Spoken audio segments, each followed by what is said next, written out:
Good morning. This is a webinar presentation from the Center for Future Consciousness, and I'm Tom Lombardo. A good deal of the graphics today are from Terry Spataro, who's also doing the recording and coordinating of the event. And our webinar today, which is webinar 10, is titled An Ecological Evolutionary Theory of Consciousness, Part 1. There will probably be three parts to this, but we will do the first part of it today. Um, in case you are not aware, this webinar aligns with a book I'm in the process of writing, and the existing chapters in draft form of the book are up on my website, and there is the URL for that. The outline, which I produced, that's up on the chat room, has this URL. So obviously, it's too long to write down from the screen, but you could find the URL in the outline. The draft for this part of the ecological evolutionary theory of consciousness is also now up on the website as well. So if you want to read the text that aligns with the content that I'm going to be presenting in this webinar today, that's up on the website already. I put that up yesterday. And it could be open to revision, of course. It's a draft, but it's there to read.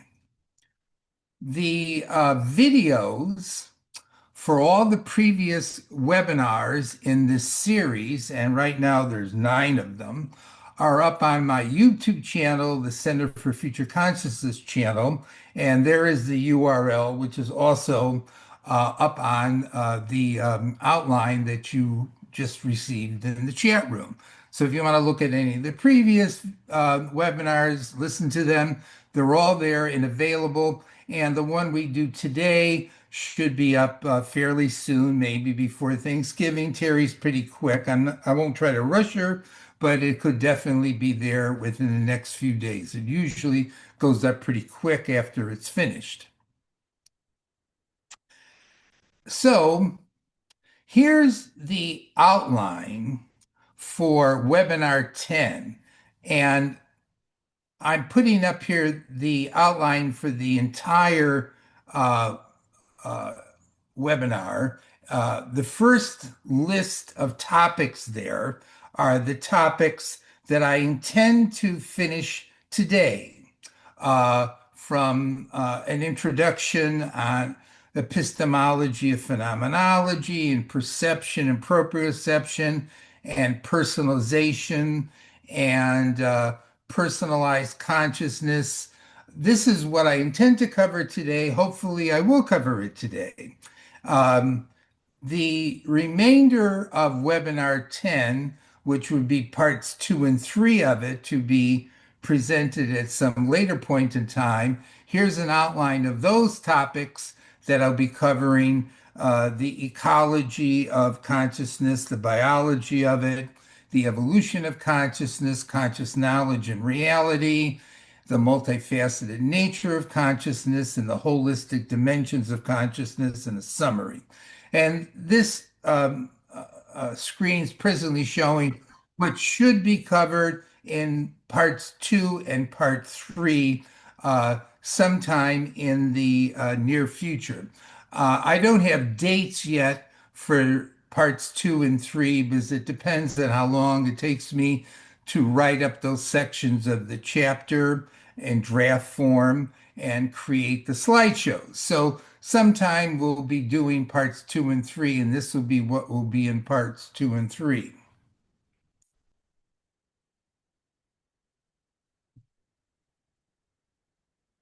Now, to begin, just to be clear what I'm doing today, um, I'm going to be presenting to you An ecological evolutionary theory of consciousness. My belief is that consciousness reflects the ecological and evolutionary universe that we and it are embedded within. And I want to make two initial points about this theory and about the methodology that I'm going to be using in articulating this theory. I should state right off of the bat, just in case you were anticipating it, is that I do not believe, nor will I intend to try to give you a complete definitive theory of consciousness. I know lots of people try to do that, but after many, many years of reflecting and what I've been working on lately, at this point in time, I don't think what I'm going to be presenting to you is complete.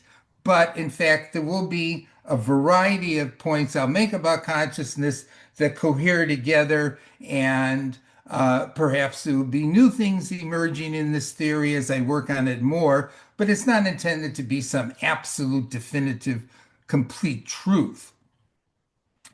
The theory I'm going to be presenting is based upon a set of basic concepts I developed in chapters 1 through 3 in the book, which are up on the website and in the earlier webinars that I did aligning with the book. And it'll include ideas like cosmic evolution, purposeful evolution, reciprocity, open systems, future consciousness, and reciprocal evolution. So it's going to build upon a number of ideas that I presented to you in earlier webinars. It's also going to draw on a lot of different ideas that I covered in my review of theories of consciousness, which was chapter 4, which I covered in the last set of webinars, I believe 7, 8, and 9. I agree with Robert Kuhn that there's lots of valuable insights into the nature of consciousness to be gleaned from all the different theories that have developed in thinking about consciousness. So I'm going to be pulling together a lot of the ideas I presented and a variety of ideas that other people have presented on the nature of consciousness in explaining this theory.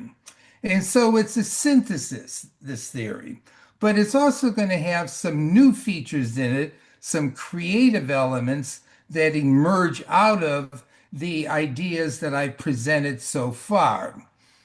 I do think that explaining consciousness is an immense challenge and it's a mystery in lots of ways. And I still see some mysterious aspects to it that I really don't have answers to. But in fact, I think there are things that still challenge us in trying to understand this reality. But I'm going to try to strike out in a new pathway and give you something in some ways that I think is very different from a lot of the traditional ideas that have been presented thus far regarding the nature of consciousness. And in case you're interested in the whole process of creativity, how new ideas emerge out of what presently exists. I have an article which I have published and it's up on my website on how creative ideas emerge from an understanding of the richness and diversity of existing ideas.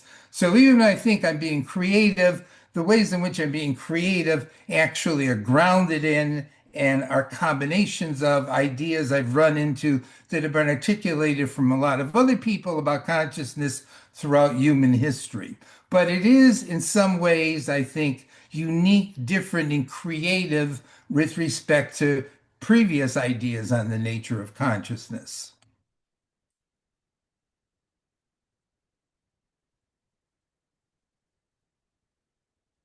Now, I wanted to explain this concept of normative pluralism to begin with, and what that means.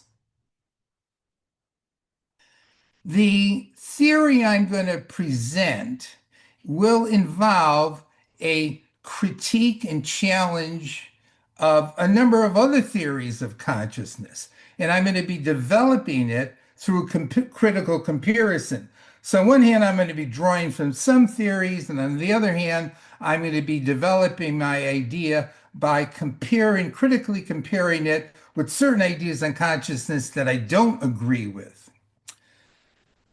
In the study of consciousness, obviously, there are many, many different views about the nature of consciousness.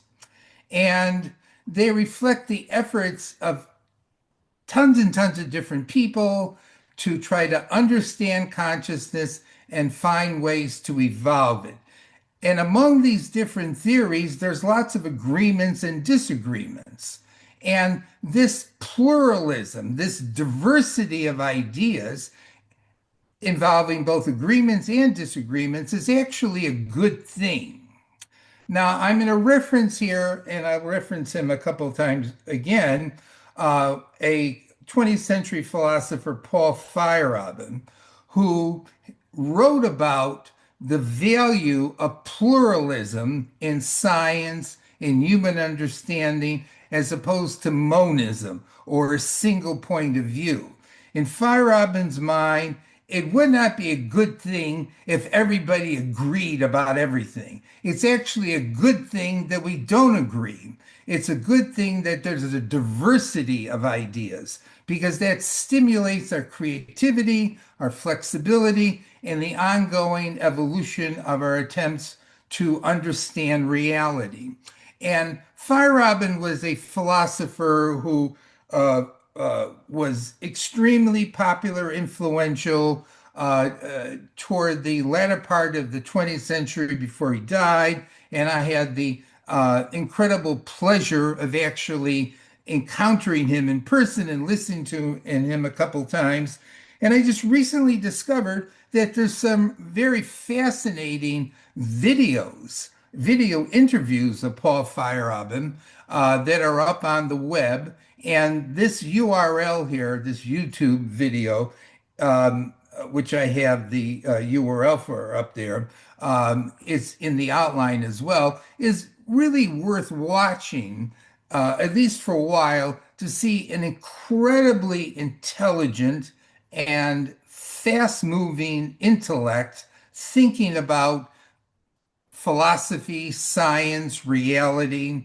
I found him a very impressive thinker, and he had a lot of very fascinating ideas, and he was an incredible character to watch in person. So if you get a chance, go have a look at the YouTube of Paul Feyerabend.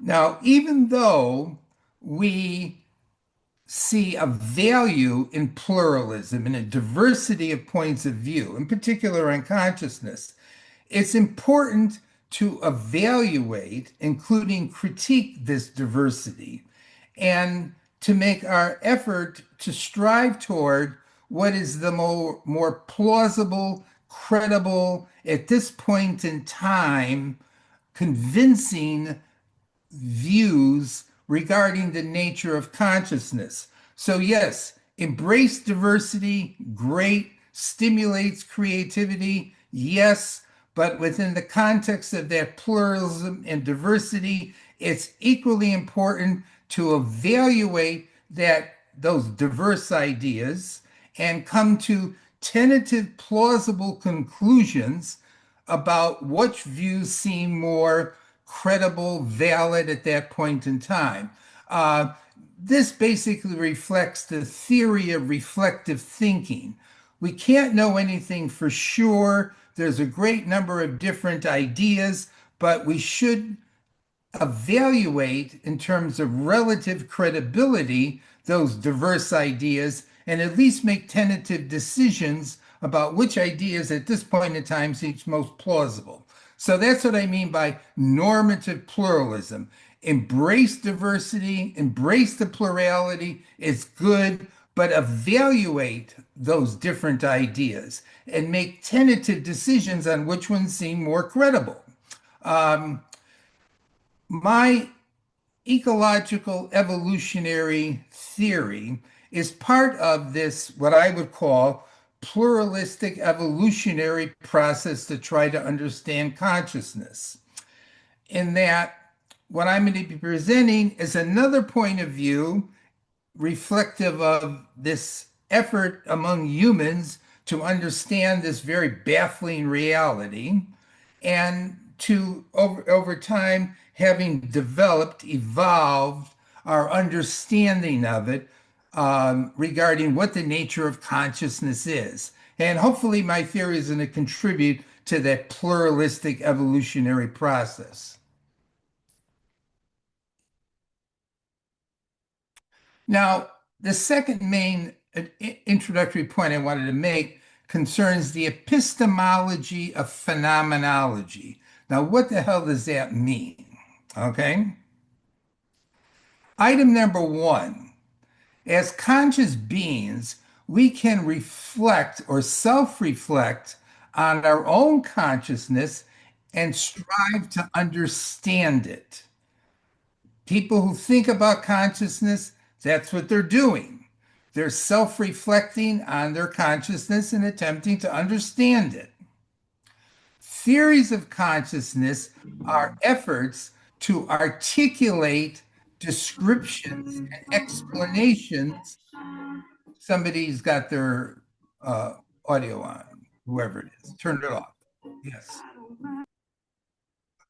Okay, there, it went off. Thank you. Theories of consciousness are efforts to articulate descriptions and explanations of consciousness. Keeping in mind that these theories are creations of consciousness, of conscious beings attempting to understand the nature of consciousness. And the first point I want to make about consciousness as such is that there is no pure consciousness, in that all consciousness, that is my consciousness, your consciousness, anybody's consciousness, is selective and interpretive and influenced by the learning experiences and memories we've gone through. And in fact, our conscious states are influenced by our bodily states, depending upon whether we're stimulated and aroused or sleepy or depressed. That is, we can't generate a pure, non selective, non interpretive consciousness. It's always structured, it's always with an element of bias and selectivity in it, even though there have been lots of people who have attempted to observe their consciousness without judgment or bias, whether it's through introspection, which the structuralists practice, phenomenology, which I talked about in the previous webinars, or meditation. But in all of those types of conscious activities directed toward the apprehension of consciousness itself, there's always training, education, practice that goes into becoming a more astute, aware, sensitive observer of consciousness. There's there's no naive naive attitude, openness, pure openness in any of those methods. They are all selective and they all involve elements of learning and training that go into them. There is the idea, and an idea that's been labeled in philosophy, the myth of the given, that there is some fundamental presentation of reality that's given to us independent of our interpretations and judgments and biases. And it's called the myth of the given because this idea is indeed a myth. There is no foundational experiential reality that is pure and non-filtered or non-selective. Indeed, all of our best efforts to try to apprehend reality, even the reality of consciousness, are guided and evaluated by our thinking processes. In fact, coming back to Paul Feyerabend, our theories of reality, including our theories of consciousness, actually facilitate better observations. Theories guide us regarding what to look for, what's important. Now, our theories can mislead us. We can go looking for things or interpreting things in ways which are suspicious, tentatively incorrect. Yes, they can do that. Just like, we make efforts to try to understand, and sometimes our way of trying to understand is actually a misleading or obscuring way of understanding. But theories, on the other hand, could also facilitate better observations. There is the idea, and this is connected with the myth of the given, that there are non-theoretical facts. That is, facts about physical reality or facts about consciousness that are not theoretically interpreted. But the fact of the matter is, whether it's in science or in philosophy or in common everyday living, all facts involve theoretical interpretations, theoretical assumptions about what the facts are. And this is an idea that Paul Feyerabend developed, and Thomas Kuhn in the Structure of Scientific Revolutions also developed. So when people present what they say are facts, facts always need to be evaluated. How credible are those facts? How astute and attentive were the observations being made? Were there other ways to interpret what these people say are facts? So even if we have different people who will say these are the facts versus somebody else saying those are the facts, facts should be, the statements about facts should always be evaluated so that it isn't just simply willy-nilly pure relativism. Even if we get different interpretations, different statements of facts, these interpretations, different statements can be evaluated. And that goes back to the point I made previously. There is this aspiration in human history that there's some kind of royal road to the truth. There's some way to get at what is indubitably, certainly what the truth is. But there are various reasons, one of them being that throughout history, lots of people have said that they've been able to ascertain the truth either through revelation, pure observation, scientific experiment, sacred texts, and they've turned out to be wrong. We have a history of repeatedly saying, this is true, this is for sure, and it turns out it isn't. So, whatever our descriptions and explanations of things are, they're always contingent and fallible.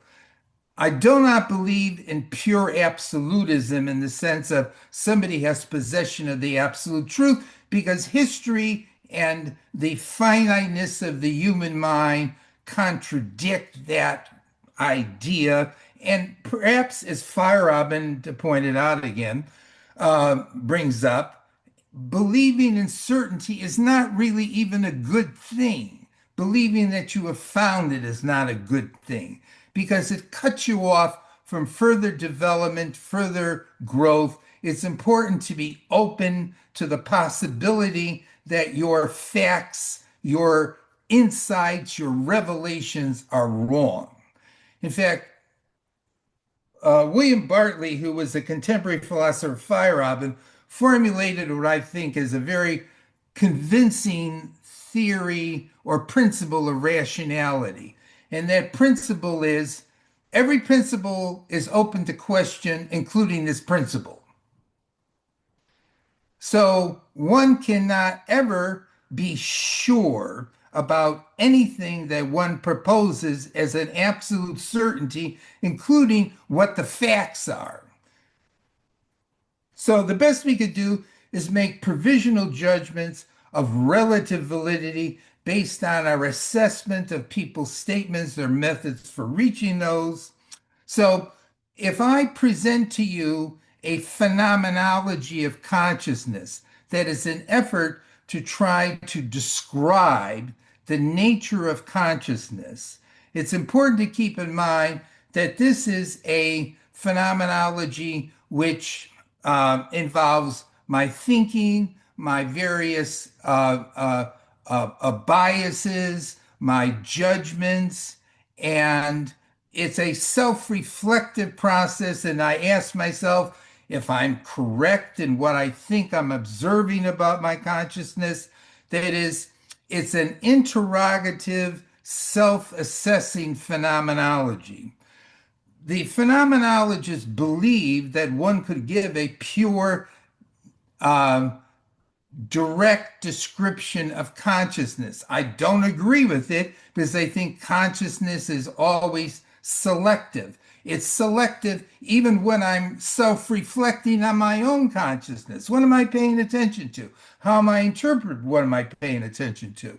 So, even though I'm going to present to you various ideas about how consciousness appears to me, keep in mind that it's a contingent interpretive description as everybody else's are, and that myself in particular and anybody else should be in a continual process of self-assessing their own descriptions of their own experiential states and asking questions about their descriptions and assessments of their own experiential states.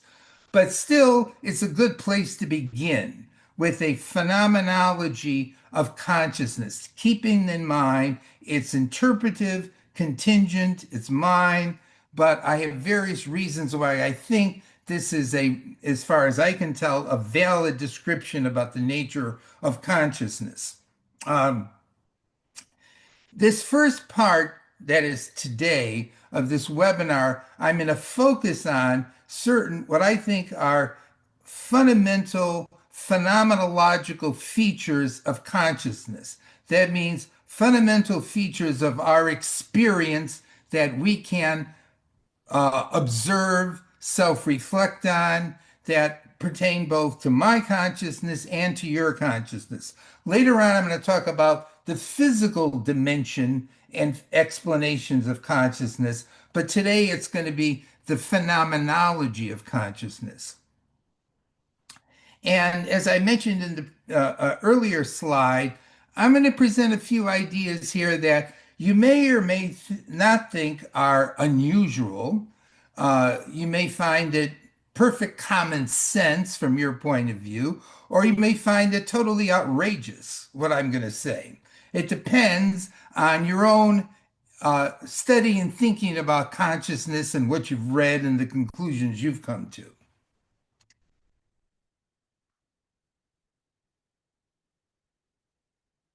Now, the first point I'm going to make about consciousness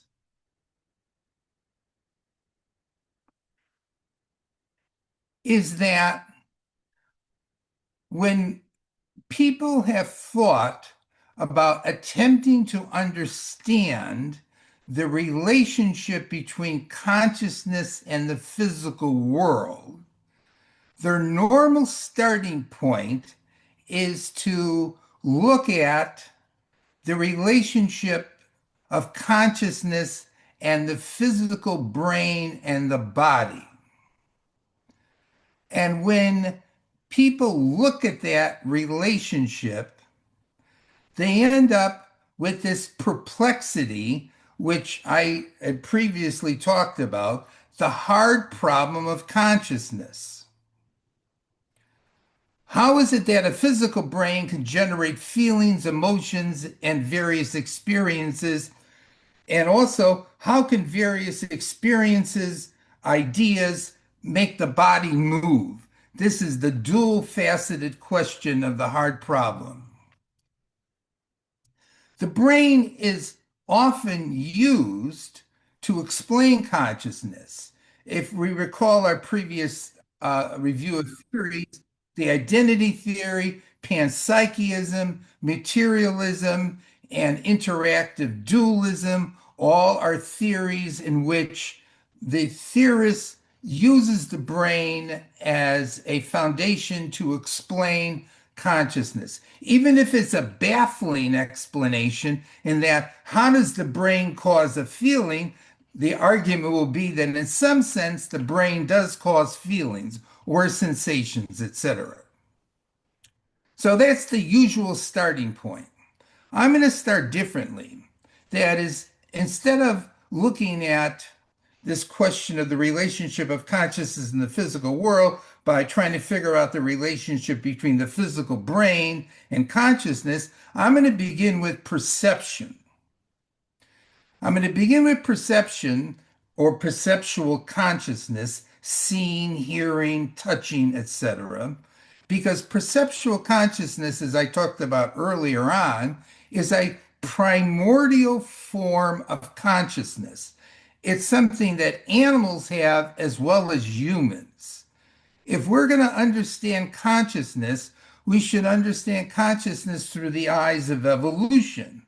Look at how consciousness first emerges, as opposed to wondering about, thoughtful consciousness or philosophical consciousness. Let's start off with the foundational. And notice I'm shifting now from, instead of talking about the relationship of consciousness and the brain, I'm talking about the relationship between perceptual consciousness and the physical world. And I'm intent to begin with not to over intellectualize consciousness, because consciousness is something that doesn't necessarily involve abstract thinking or involve flights of imagination. Consciousness at the perceptual level is something very fundamental and is a basic starting point from which other higher forms of consciousness emerge. And the thing to note about our perceptual consciousness is that it involves a functional connection between consciousness and the physical world. It involves a form of knowledge of the physical world. And what I'm going to be doing is giving you a phenomenology of perceptual consciousness. Now, before this webinar started, I was having a chat with Bruce Lloyd, who's attending the webinar today, on the fact that what really influences people is not reality, but their perceptions. And that different people could have different perceptions. Of course, true. And my response was, well, people could have different perceptions of reality. And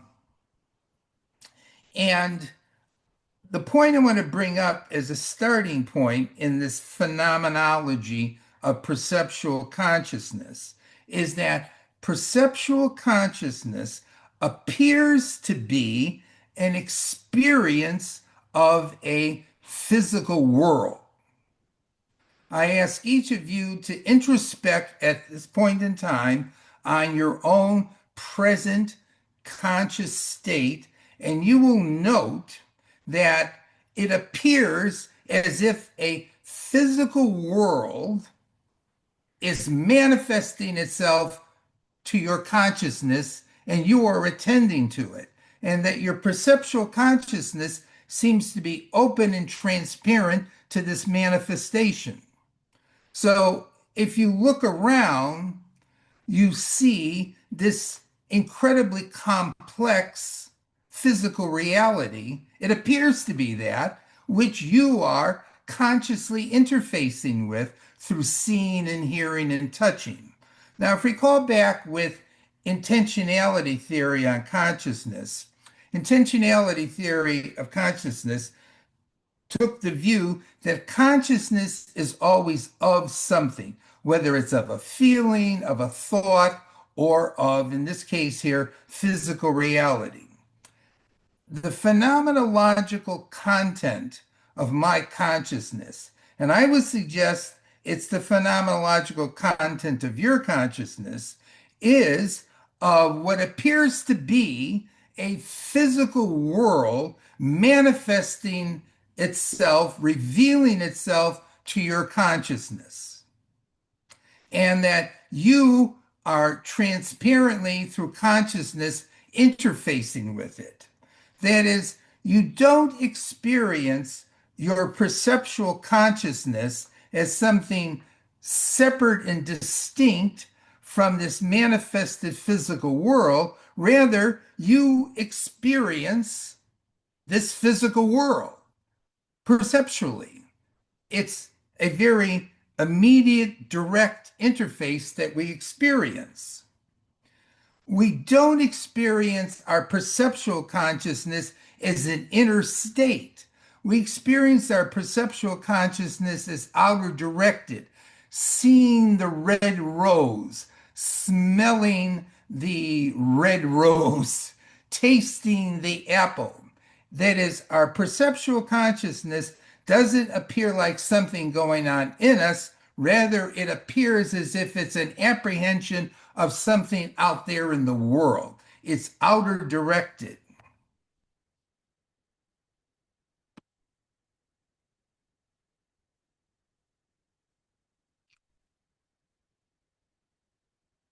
And this physical world that we perceive that seems to manifest itself to us is a spatially structured, three-dimensional, extended physicality surrounding us with an incredibly intricate structure and multiple features. And we perceive this manifested physical world extending away beyond us. That is, it goes, we see it as going outward, all the way around. It extends beyond our bodies. We also perceive this physical world as having a temporal dimension, that it shows dimensions of stability and it shows dimensions of change. So this manifested physical reality is a complex, dynamic, spatially structured reality. And this physical world that we appear to perceive, to interface with, is the physical world that we see ourselves interacting with, manipulating, moving about through. We seem to be engaged in normal life in various types of interactive relationships with this physical world we see manifesting itself to us. When scientists study the physical world, their starting point is to study this physical world manifested to their perceptual consciousness. Even if they bring in various sophisticated instruments, the physical instruments that they interface with, they're interfacing with them perceptually. In fact, the meaning we give to the word physical in its fundamental form is the physicality that we experience perceptually. So when I say something is physical, like the cup that's on the table in front of me, the coffee cup, I say that's physical. Um, the word physical there is referring to properties of this manifested physical world to our perception. So a basic fundamental function of consciousness, because I said let's not over intellectualize it and let's think about what consciousness is about here. A basic function of consciousness at a very primordial evolutionary level is bafflingly so to interface with and experientially know a manifested ambient dynamic complex physicality, an otherness. So, right at the get go, there is this interface, this fundamental connection of consciousness in the physical world. And I mean that in a very deep sense, in that the physical world is literally part of our consciousness. It's right there in front of us. We experience it as being immersed in it, manifesting itself to us. That is, consciousness doesn't contain in it simply consciousness, it contains in it this manifested physical world. And that's what perception is experienced like. Now, this is a highly contentious point because dualism, materialism, identity theory, panpsychism all assume that when we are conscious in perception, what we are conscious of are brain states or correlate to brain states or states within our consciousness, as in idealism and dualism. That all of these different theories, in some manner or form, are going to argue that the phenomenal objects of perception, the things that we consciously perceive, are inferences, hallucinations, psychological constructions, physiological articulations of inner bio or conscious states. That is, the common view is that consciousness does not directly interface with the physical world. The physical world is in some way beyond consciousness. What I'm saying is the physical world appears to directly manifest itself to consciousness. All of these different views treat consciousness as some kind of containment or private inner reality, either in the brain or in the conscious mind. And what I'm saying instead is that consciousness is actually outer directed in animals and humans, and that one of its primary functions is to interface or connect with the physical world. And this aligns with the theory I presented earlier in the review of theories of consciousness, a direct realist theory of consciousness, of perception. We don't experience representations of the world. We experience the actual physical world. And consciousness directly interfaces and apprehends that physical world. And that's a fundamental starting point in animal consciousness as well as human consciousness. Well, the question comes back, if our consciousness is of the physical world, why does the physical world appear different to different observers? And on the counter is going to be, and I brought this up to Bruce, how true is that? Is what you see and what I see completely and utterly different, or is there a great deal of overlap between the two? But also, it's important to keep in mind that perceptual consciousness is active, exploratory, and a selective engagement with the physical world. And I brought this up under the topic of perceptual systems. What and how much we are conscious of in the physical world depends on an active process of exploring and attending to that manifesting physical world. And the more we attend to it, the deeper and more detailed in depth our consciousness of it becomes. And this is a point I would ask you to introspect on too. You open your eyes and you look around, and there is the world. But you know that if you start to look more closely at that manifested physical world to you, you'll see more detail. And if you look at it from different angles, you'll get more revealing perspectives. You'll get more into focus, more attunement with it. An artist, when they looks at a painting, sees a lot more in the painting than a non-artist does. That's because their attention has become trained and educated to see a lot more. So even if the physical world is manifesting itself, we, in fact, as perceptual beings, we're active, exploratory, and selectively engaging it, and the depths to which we can attune into that physical world are way beyond a first, what would be a first glance at it, a first listening to it. So I'm going to begin the study of consciousness not with looking at the brain, not with just introspecting on my own thoughts or puzzling on how my thoughts connect with the brain. I'm going to start with the experience, coupling, and interface of consciousness and the physical world as a phenomenologically evident aspect of consciousness.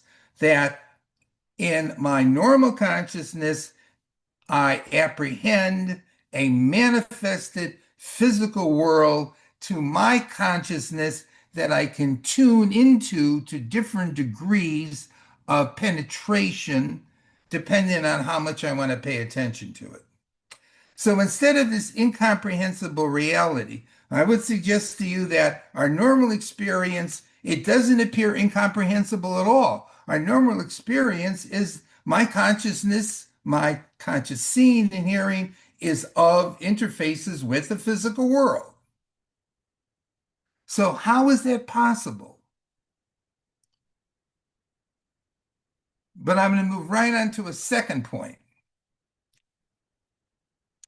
There's a second significant way in which consciousness intimately connects with physical reality. And it has to do with consciousness and our biological beings. That is, our normal experience is that our consciousness is embodied. That is, our consciousness feels as if it resides in our bodies, and we are conscious of these bodies that are conscious. That process of being conscious of the body is what I refer to as proprioception. And we all have it, and we're all experiencing it right now. We're all conscious of the incredible richness and detail of our physical embodiment. Now, we may not be attending to it with a great deal of focus at the moment, but all we have to do is just stop for a second, and you'll notice that right now you are feeling your body and you're feeling the intricate structure and configuration of your body. And your consciousness that you are experiencing right now seems to be somehow in this body. That is, we appear to ourselves as conscious bodies. Now, there is the theory that consciousness can exist independent of physical bodies. This shows up in dualism and other views. It shows up in the idea that consciousness can exist after the death of the physical body. It shows up in ideas that you can momentarily leave your body as consciousness and move about as a disembodied consciousness. It shows up in the idea that there are spirits and deities who do not possess physicality, or that you can transcend the body in meditative or paranormal states. But what I want to say is that our normal, continual experience of consciousness is that consciousness is physically embodied and it's anchored to and an expression of this body. That's the normal state. And it's a state I would suggest that animals have as well as humans have. They experience the world and they experience their bodies and they feel their experiences as in their bodies. And this is a very complex experience because we have these experiences of our hands, of our feet, of our facial movements. This is a very intricate body awareness that we have. And contrary to what lots of people will say about the body and consciousness, the experience we have of the consciousness of our bodies is that consciousness is distributed across the entire volume and spread of our bodies. That is, My hands feel conscious. My feet feel conscious. My stomach feels conscious. Consciousness does not feel as if it's simply in my head. Consciousness is experienced as if it is distributed across the entire surface and innards to various degrees, of course, of my body. Um, Again, we don't want to over intellectualize consciousness. Now, when I say that my hands are conscious, I mean they are conscious at a tactual, kinesthetic, articular level of consciousness. There's no thoughts here, but there's feelings of pressure, configuration, movement in my hands. So consciousness is not something just simply up here. Consciousness is throughout the whole body, and I am aware of my body because my body indeed is conscious all over, and it is conscious of itself.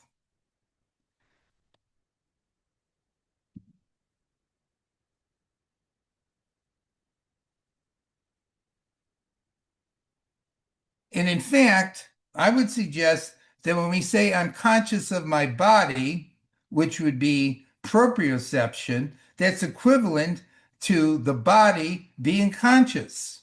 So my body is conscious. I'm conscious of that. I'm conscious of my body because my body is conscious. And also, my normal experience of others as conscious behavioral beings is that I experience them as conscious beings that are being manifested through their bodies. So if you look at me and I appear to you as conscious, notice that my consciousness seems to be something manifested and articulated vis-a-vis the complex behavior and structure of my body in motion. Now, you can experience a relative lack of consciousness of the body. You could be paying attention to thoughts. You could be paying attention to something where the body sort of becomes part of the background, but it's always there in some primordial kinesthetic sense, that consciousness in the body. Okay? We experience this embodied consciousness existing in the world. That is, the world that we perceive, we experience our conscious bodies as situated and embodied and anchored in that world. So consciousness double connects with the physical world. On one hand, there's consciousness of the surrounding physical world, but there's also consciousness of the body, and this consciousness of the body as existing in this physical world. Now, this dual awareness of perception and proprioception, of consciousness of the physical ambience and consciousness of the body, those two experiences are linked together. They're both primordial. I'm not only conscious of the world, but I'm conscious of my body in the world and of the relationship between the two. And this is critical, fundamental to animals being able to move about and subsist successfully in the world. That is, consciousness to begin with serves animal existence and survival in a physical world that it is embedded in. That's where consciousness begins, because it begins at the animal level before humans.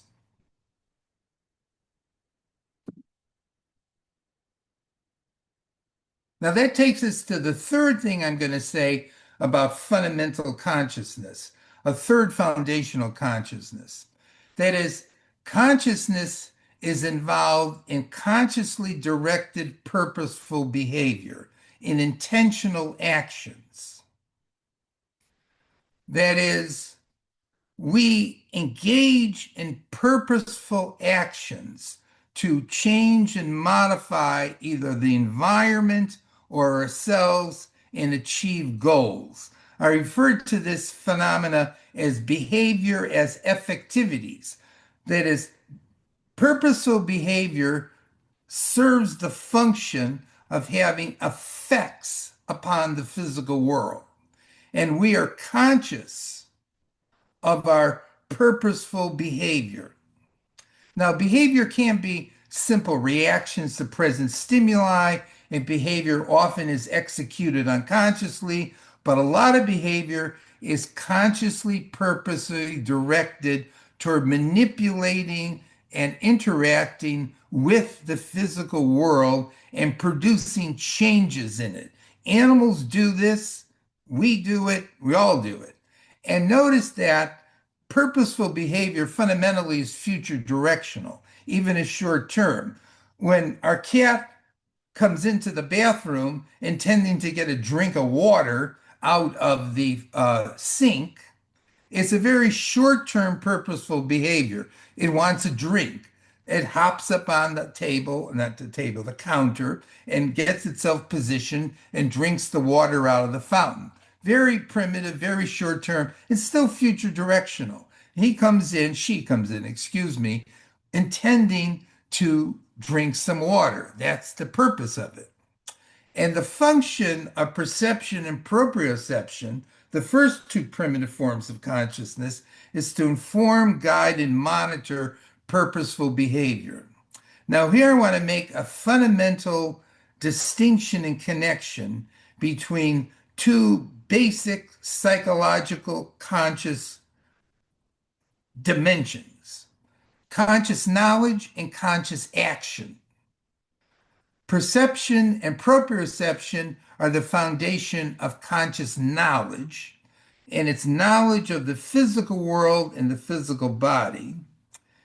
And purposeful behavior, conscious purposeful behavior, is the foundation of action: to manipulate, to do, to change. These two are connected together. In order to act appropriately, I have to know what I'm acting within and where I am. And perception and proprioception actually have an anticipatory dimension to them in that I look ahead, I feel ahead to see what's coming. And so my perceptual, proprioceptual consciousness is not of the momentary present, but it's anticipatory, it's expectations.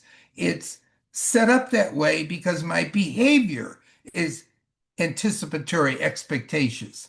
I'm intending to do something to achieve some end. An animal does this even if it's short term and even if it tends to be fragmentary in ways. They're being intentional, purposeful, and their awareness of their bodies and awareness of the world is what's informing them how to act appropriately to successfully execute their intentions.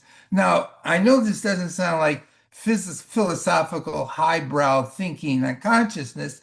It's primordial thinking on consciousness. It's not over intellectualizing consciousness. It's beginning with its evolutionary foundations. And its evolutionary foundations are to apprehend the world, my body, the relationship between, and to use that to guide my behavior in interacting with and manipulating that physical environment around us. That's what consciousness starts off as for, not to entertain philosophical abstractions.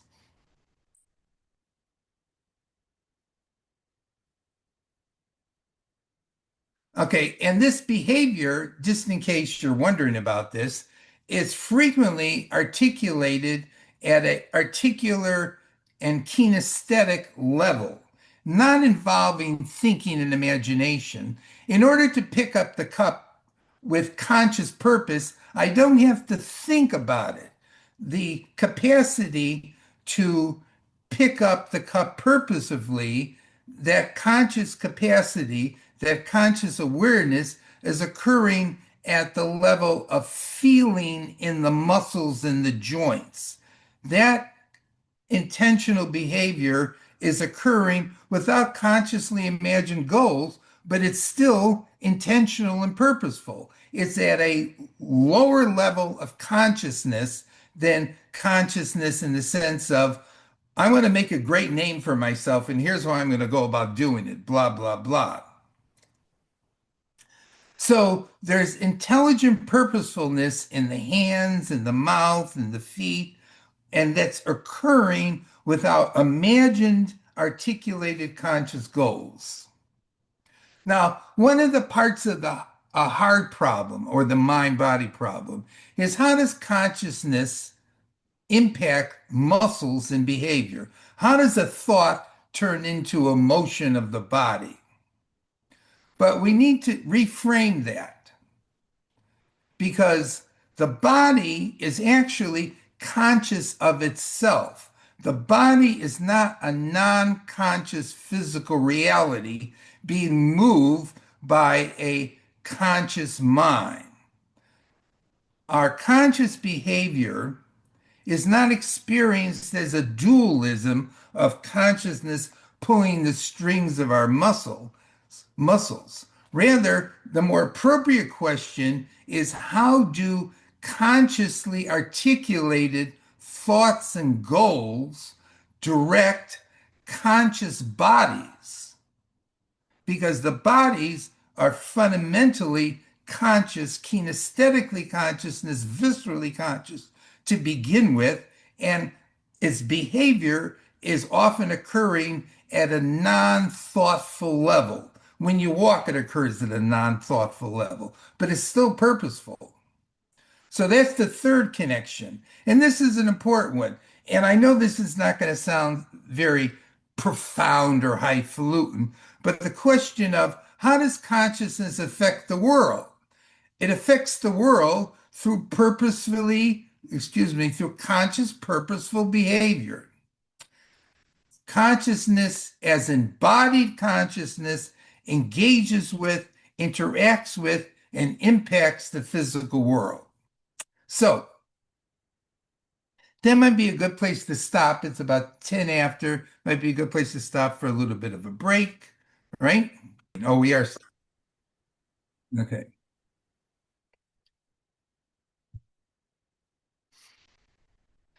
Now I'm going to come to the next main point I want to say about consciousness is that when we encounter consciousness and we experience our own consciousness, it seems to be normally personalized with a unique conscious self, which is experienced as the agent of consciousness and the agent of various conscious activities.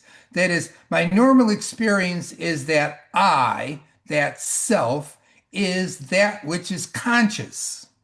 Consciousness isn't some abstract entity in and of itself. Rather, it is personalized. It has an agent.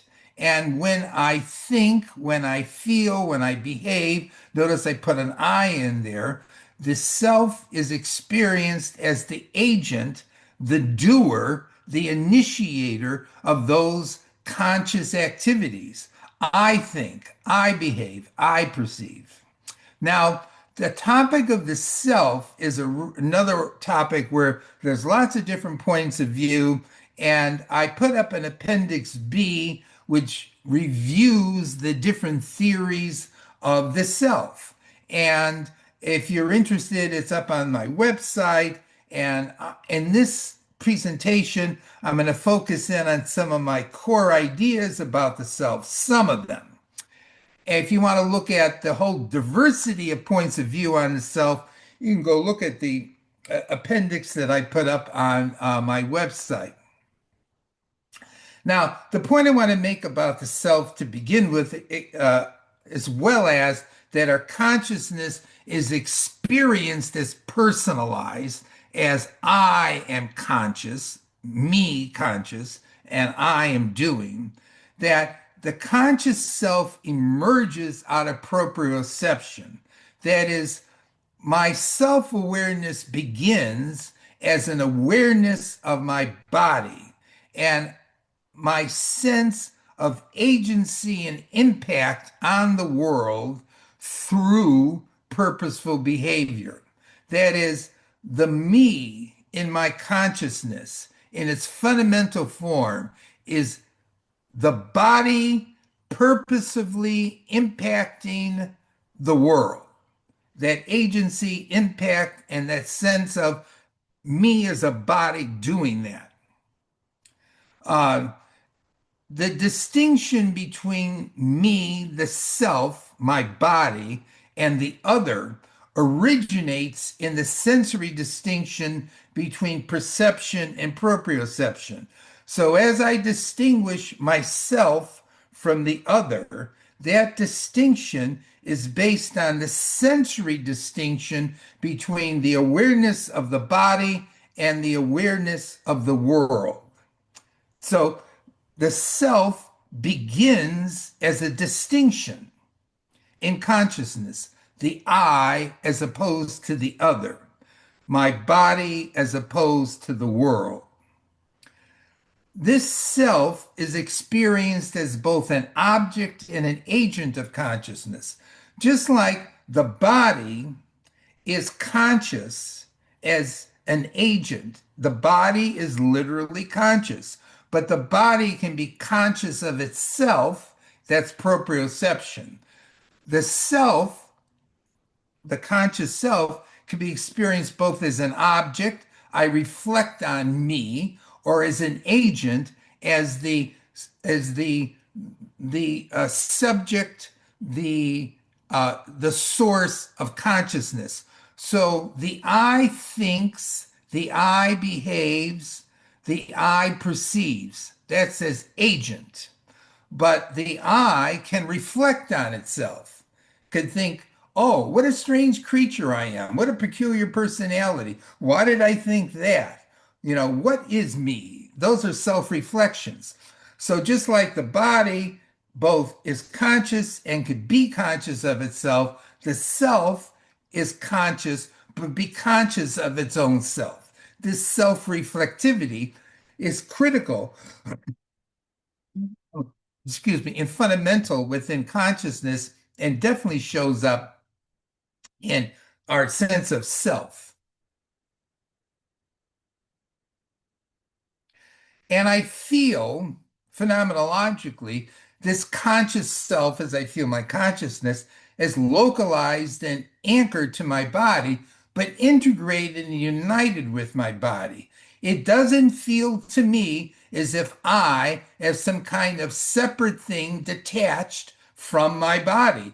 It feels as if I am, in some fundamental way, localized and embodied in my body. Okay, not as a separate thing. Now, uh, the conscious self, though, can evolve further than simply proprioceptive body awareness, because as we develop in our lives, we develop the capacities to imagine, remember, desire, to think. All of those contribute into a more articulated, evolved form of self or conscious self as we grow, as we develop. But the self, even though it evolves beyond proprioceptive awareness of the body, the self begins with proprioceptive awareness, and then it self constructively and self reflectively evolves itself further through memories, emotions, and thoughts. And when we manifest ourselves to others, we manifest ourselves to others as personified consciousnesses, as conscious selves. And when others perceive us and interact with us, they interact with us and perceive us as conscious selves.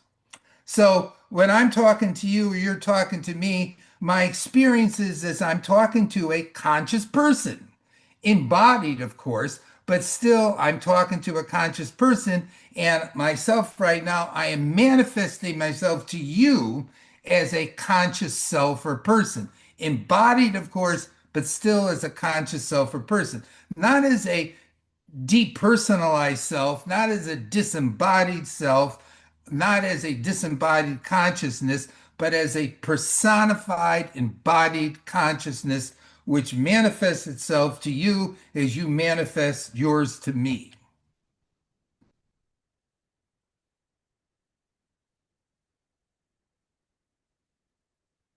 Now, there's people that say and practice this, think that they can experience or achieve a depersonalized state of consciousness, of transcending their ego and realizing some form of enlightenment, that the personalized consciousness emerges actually out of undifferentiated consciousness and can return to this state. I mean, there is these kinds of arguments and different theories of the self and different theories of consciousness. And of course, it's obvious that our self-awareness can fade out when we are engrossed in, say, thinking or some particular task or reading a book or something like that, that is just like our sense of our body can proprioceptive sense can fade into the background. Our sense of me being here can fade into the background too, of course, but it's still somewhat in the background. It can be in the background simply as a proprioceptive sense of self, a body sense of self, but it's still there as background. Now, the point I want to make here about the personalization of consciousness, about the fact that consciousness always involves a self that is conscious, is that we do not experience general abstract features of reality. That is, our experiences are always of particulars possessing various features. We experience particular realities being conscious, not consciousness in some abstract sense. That is, in fact, reality appears to be, in general, individuated, contextualized, dynamic particulars. Reality does not seem to be absolute generalized space, time, or consciousness. It seems to be particularly spatially, temporally located things and particular things possessing consciousness.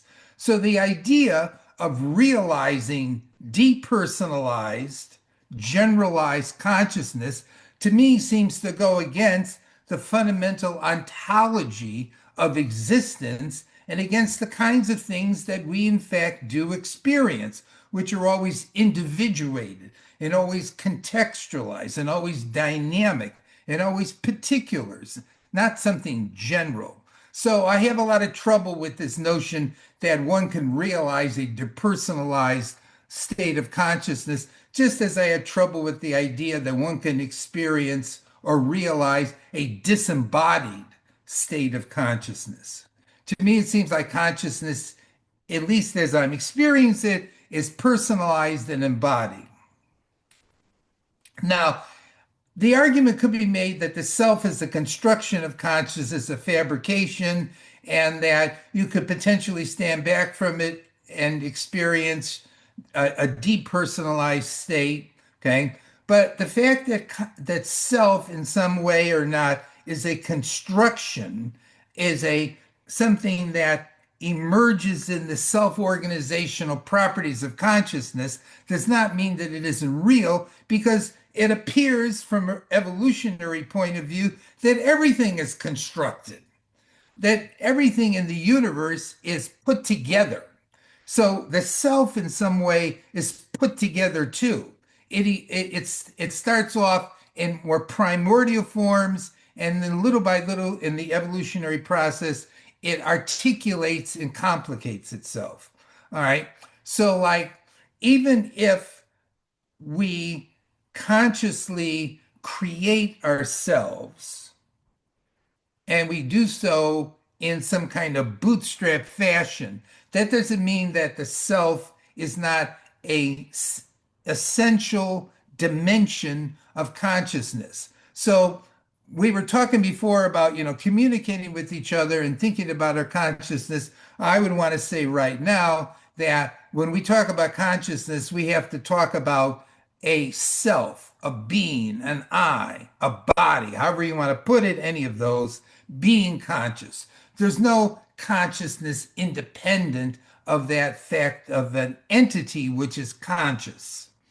So I would add one other thing here, and I'll talk about this more later on, is that the idea of depersonalized consciousness or disembodied consciousness to me does not seem to be an enlightened or evolved state at all, assuming it is even possible. I think that the emergence and evolution of the self, the conscious self, built out of proprioception, is actually something that is an evolutionary development.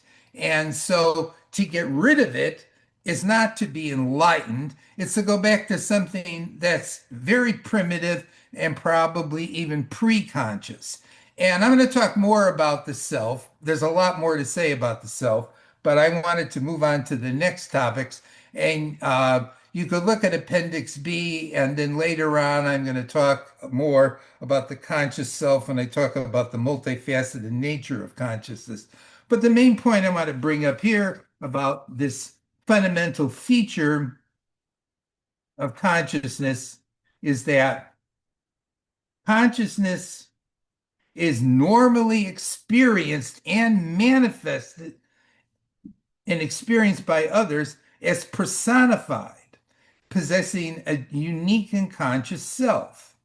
Whether or not it's something that he articulates, evolves, and that we don't necessarily have to pay attention to it, but it's something that is fundamental to the nature of consciousness and to the individuated nature of consciousness.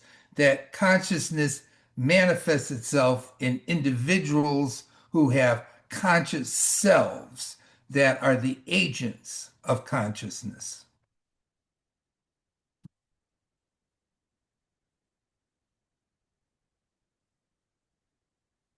Now, the next point I'm going to come to, which I think is rather controversial, or maybe you don't think it's controversial.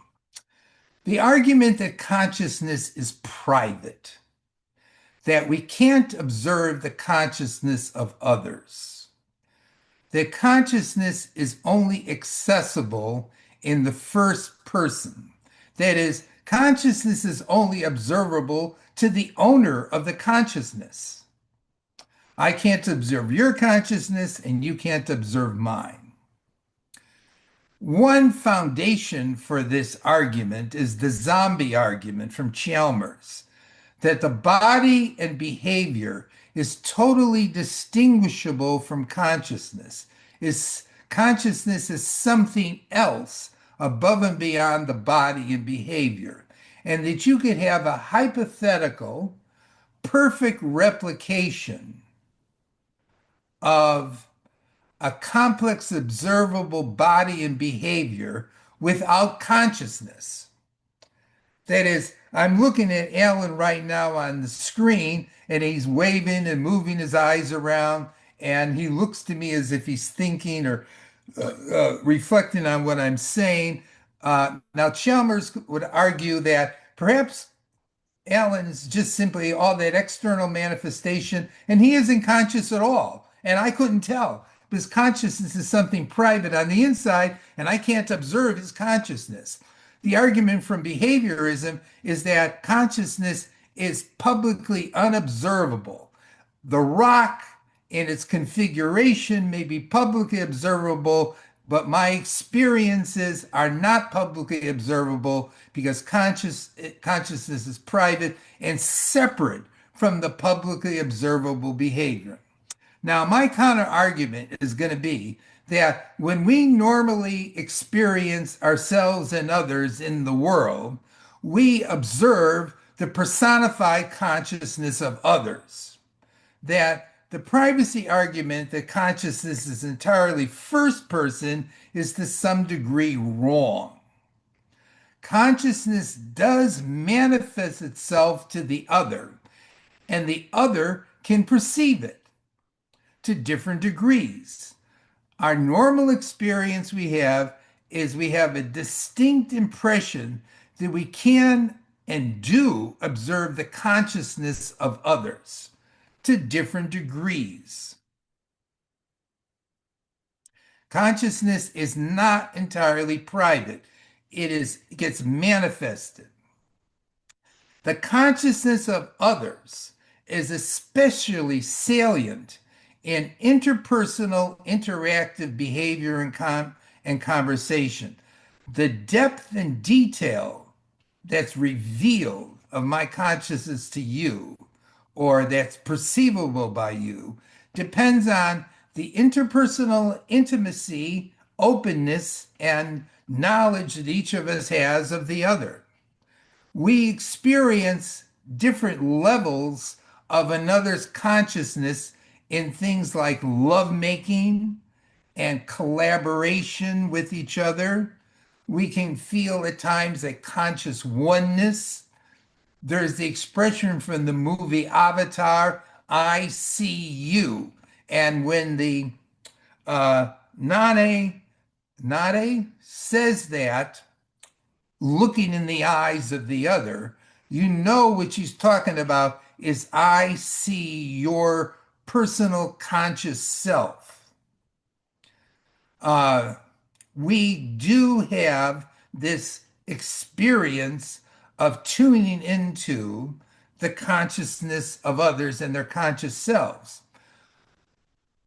Indeed, our common intention in our interpersonal interactions is to purposefully reveal our consciousness or aspects of it, our conscious self, our thoughts, our attentiveness, etc., that we attempt to manifest to the other. And in interpersonal relationships, we mutually participate in this purposeful dual revelation. That is, conscious selves attempt to resonate and interact with other conscious selves. We observe this outer directional quality of consciousness in others. Now, we can hide or distort or don't reveal certain things about our consciousness, our thoughts. To a degree, consciousness can be private, but that's only relative. And there's lots of levels of intimacy, degrees of conscious resonance between us and others. And the notion that we can hide our feelings and thoughts, or that we try to, in fact, often do, would make no sense if consciousness were entirely private, because if it were entirely private, there'd be no need to hide it. Our consciousness is revealed and our consciousness is observed, and our embodied conscious selves are observed by each other, and we can't interact and mutually expose ourselves. It's a choice, it's a skill, how much we expose, how much we perceive. But I would suggest to you that in your normal everyday experiences and interactions with the others, you think and behave within such an accustomed mindset. That's how we experience the world, how we experience others. We experience them as conscious selves who are manifesting their conscious selves to different degrees to us, and we do to them. When we talk to each other, and if it's an intense conversation, my experience and yours, I suggest, is you feel as if you are making conscious contact with my conscious self and vice versa. So it doesn't seem to be private. Now I'm going to come to the last point in the presentation today. Um, First, just let me summarize what I've said so far. Consciousness directly interfaces with a manifested physical world, selectively so, attentively so, but it still interfaces with a manifested physical world. We don't consciously interface with a representation of the physical world. We interface with the actual physical world. And that's what we mean by physical. I'll have more to say on that in the next webinar too, about that idea. Consciousness is embodied. Conscious, the body is conscious and it is conscious of itself, and that's proprioception. And that experience of the body is experience in relation to the perceived manifested physical world. Our consciousness is seamless with respect to purposeful behavior, which interacts and impacts the world. That is, our conscious thoughts, our conscious intentions, that is, they impact the world through our purposeful behavior involving conscious bodies. Embodied consciousness is personified. Consciousness has a self, and it's grounded in the conscious body. Embodied conscious selves manifest their conscious selves to each other. They're not entirely private and personal. Our conscious selves are perceived, they're not entirely something private. Now, that's the essence of my theory so far distilled down. Now, what I want to suggest to you is that for idealistic theories of consciousness, identity theories of consciousness, materialistic theories of consciousness, panpsychist theories of consciousness, dualist theories of consciousness, and behaviorist theories of consciousness, that those advocates of those different theories experience, behave, think, communicate inconsistent with their respective theories, and in fact consistent with the theory I just presented. That is, they behave and think as if they are consciously observing and interacting with the physical world. That they're directly, that they are, excuse me, I lost the spot. Just one second.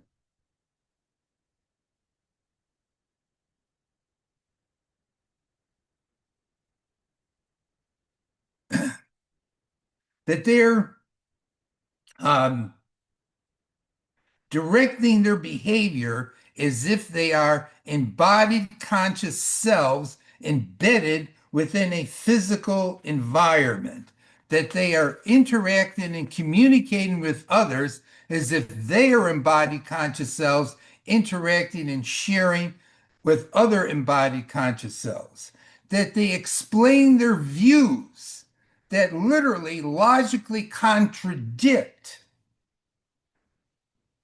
the theory I've been giving you, assuming that very theory. That is, all of these different views here have a fundamental problem that advocates of those views, when they attempt to explain them or they attempt to describe them, engage in a mindset which contradicts those theories and, in fact, assumes the theory I'm presenting. And I'll give you a very telling example of this. Scientists and philosophers who believe that that we are only conscious of representations in our mind or our brain do not act or experience reality as such. When they say that the brain is the containment of consciousness, the consciousness is in the brain or caused by the brain, that would imply that the scientist who states he is studying a brain is not actually observing a brain, or can he observe the brain that is the postulated physical brain that he is presumably studying? Because if indeed his consciousness is contained within his brain, then he cannot be looking at or studying another brain, because the consciousness, presumably, that he possesses is in his brain or in his mind. So when he says that this brain, and he points to the brain, is the source of consciousness for that being, that creature, the thing he's pointing at that he's assuming is a physical brain independent of his consciousness, he cannot assume that because he believes that consciousness is in his brain. He engages in a contradiction by saying that.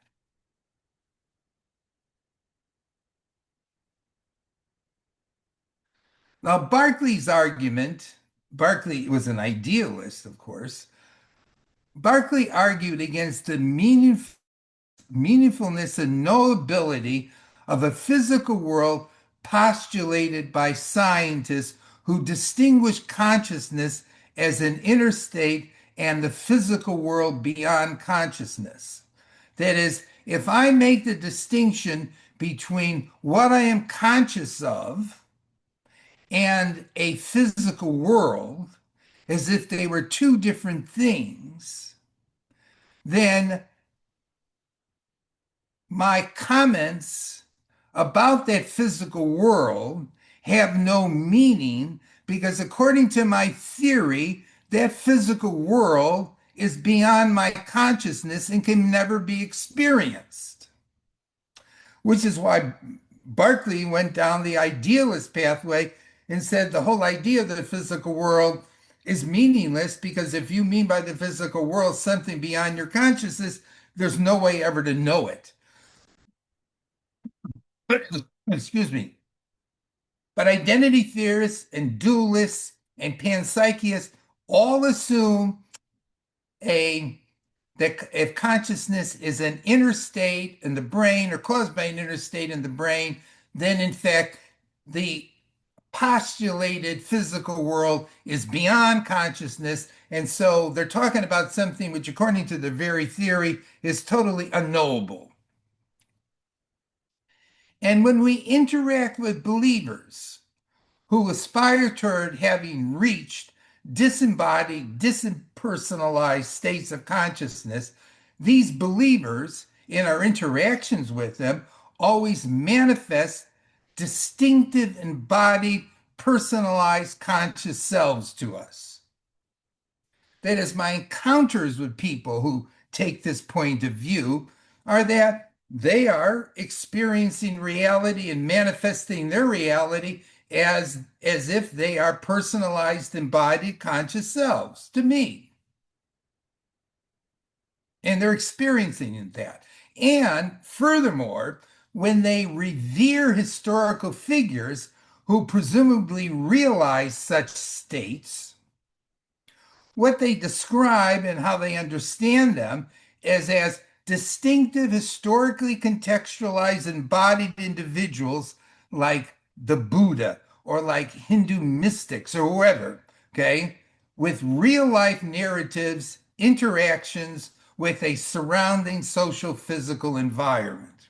So the very object of their reverence is not of a disembodied, depersonalized consciousness, but rather of a very personalized, historically situated consciousness. And fundamentally, when advocates, in order to explain their own views about consciousness and reality, try to do so, they assume, behave, and articulate their views in accordance with the view that I'm presenting to you that they presumably reject. So, my challenge to you is that if you were to present to me a counter argument regarding what I'm saying, I will be able to point out to you that you are assuming in that argument, in some manner or form, the very theory that you are rejecting and arguing against. That is, this is how we experience reality. This is how we experience fundamental consciousness, and other theories that reject different aspects of it. The advocates of those other theories can't explain their own theories except by assuming the very theories that they say aren't true. So if someone says, well, let's make a distinction between our perception of reality and reality, and all we really know is our perception of reality. If you take that point of view, then you end up in meaningless gobbledygook because the very distinction is assuming reality in it. But according to your position, the only thing that we experience is our perceptual consciousness. And therefore, this distinction you're making makes no sense because the thing you're distinguishing perceptual consciousness relative to, you cannot know and cannot say anything meaningful about at all. So what you end up with is you're just simply your perceptual consciousness. But then you're going to try to explain to me, who couldn't possibly be something that I'm interacting with because all you know is your own perceptual consciousness. You're trying to explain to me as another consciousness outside of yours, an idea, when in fact your very theory of consciousness is assuming there's no way in God's earth you could ever be in contact with anything outside of your own consciousness. Okay, so next time, okay, we'll stop for the moment right now. I'm going to escape from this and I'll stop sharing.